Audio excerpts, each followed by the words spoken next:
उत्तर प्रदेश विधानसभा के इतिहास में अब तक का सबसे छोटा सदन आयोजित किया गया, जिसको लेकर समाजवादी पार्टी में खासा आक्रोश है। हमारे साथ प्रदेश अध्यक्ष नरेश उत्तम पटेल जी हैं। सर, इस सत्र में क्या ऐसा था जो इतनी नाराजगी? देखिए, नाराजगी जनता में है।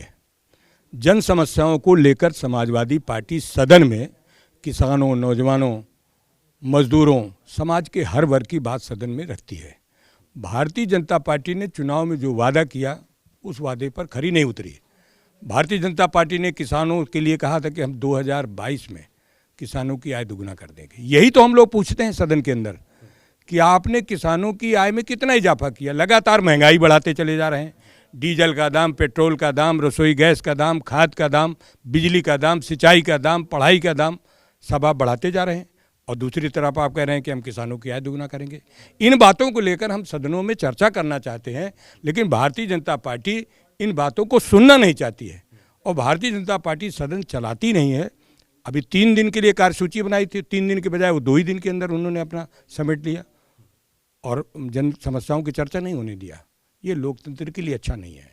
लेकिन पार्टी के जो नेता प्रतिपक्ष हैं वो भी तो नहीं थे सदन। माननीय अखिलेश यादव जी आ गए और इसीलिए उन्होंने हटा लिया कल कि कल अखिलेश यादव जी आएंगे, नेता विपक्ष आएंगे और हमारा बातों का जवाब देंगे और हमको कटघरे में खड़ा कर देंगे, इसलिए आज ही बंद कर दो। तो 2 ही दिन। क्या अखिलेश यादव जी रात में इसीलिए आए थे कि आज सदन की कार्रवाई में आज क्या, कल उनके पास कार्यक्रम परसों से था कि 3 दिन सदन चलेगा।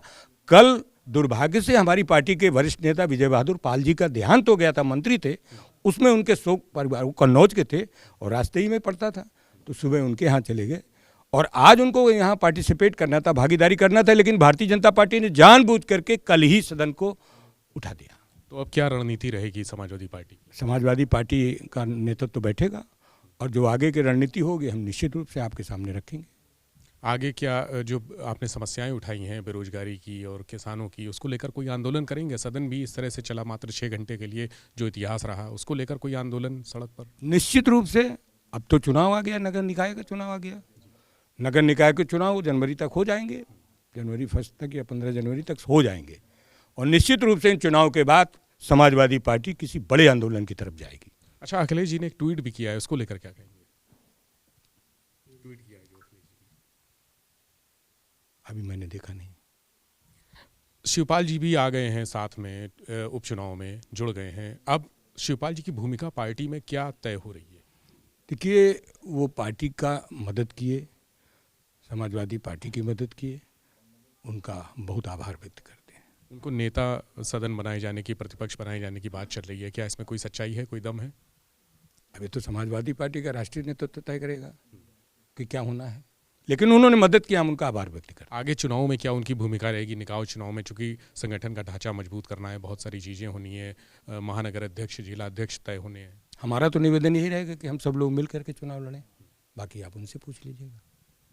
बहुत शुक्रिया। नरेश उत्तम पटेल जी हमारे साथ थे और उनका कहना है कि सदन में समस्याएं उठाने के लिए आना था, लेकिन सरकार ने सदन पहले ही ख़त्म कर दिया, समाप्त कर दिया। और अखिलेश यादव भी कल रात मैनपुरी से इसीलिए आए थे कि वो सदन में हिस्सा ले सकें, लेकिन सरकार विरोध प्रदर्शन के चलते डर गई और सदन समाप्त कर दिया। इसको लेकर सड़क पर आंदोलन किया जाएगा। कैमरा से राजू के साथ विवेक त्रिपाठी, एबीपी गंगा, लखनऊ।